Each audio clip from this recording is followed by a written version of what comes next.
नमस्कार। तर आज आपण बनवणार आहोत पालक मटर पुलाव। तर त्यासाठी मी इथे घेतलेला आहे 1 ग्लास बासमती राईस। त्याला आपण स्वच्छ धुवून घेणार आहोत। तर याला 3 ते 4 पाण्याने स्वच्छ धुवून आपण 15 ते 20 मिनिटे भिजत ठेवणार आहोत। शक्यतो भाज्या चिरून घ्यायच्या अगोदरच भिजत टाकायचा, म्हणजे भाज्या चिरून होईपर्यंत व्यवस्थित भिजतो। आता व्हेजिटेबल्स मध्ये आपण घेतलेला आहे कट केलेले बीन्स, मटार, 2 मध्यम आकाराचे रफली चॉप टोमॅटो, 1 मोठ्या आकाराचा बारीक चिरलेला कांदा, 1 ते 1.5 वाटी बारीक चिरलेला पालक, 2 उभे चिरलेल्या हिरव्या मिरच्या आणि बारीक कट केलेला अद्रक आणि लसूण। त्याच्याऐवजी तुम्ही अद्रक लसणाची पेस्टही घेऊ शकता।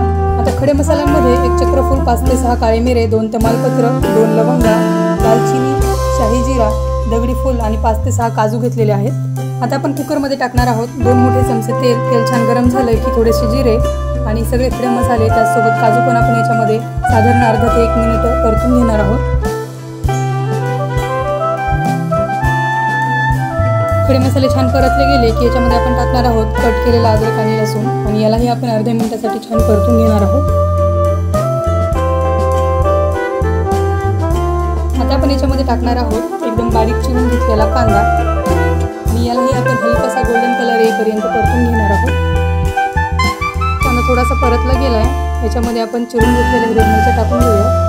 कांद्याला हलकासा सोनेरी रंग येईपर्यंत आपण परतून घेतलेला आहे। आता मी याच्यामध्ये टाकत आहे बीन्स आणि मटार आणि यालाही आपण अर्ध्या मिनिटासाठी छान परतून घेणार आहोत।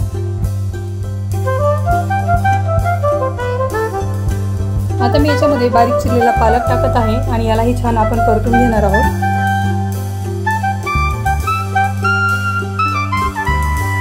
पालक परतून झाल्याच्या नंतर आपण याच्यामध्ये टाकणार आहोत थोडीशी हळद, अर्धा चमचा लाल तिखट आणि 1 चमचा बिर्याणी मसाला टाकत आहोत। त्याला आपण व्यवस्थित मिक्स करून घेऊया। सगळ्यात शेवटी मी याच्यामध्ये टाकत आहे चिरलेला टोमॅटो। त्याचबरोबर आपण जो भिजवून घेतलेला तांदूळ आहे तो पण मी याच्यामध्ये टाकून घेत आहे। तर तांदळाचं पाणी व्यवस्थित निथळून घेतलेलं आहे। चवीपुरतं मीठ टाकून याला आपण व्यवस्थित मिक्स करून घेणार आहोत।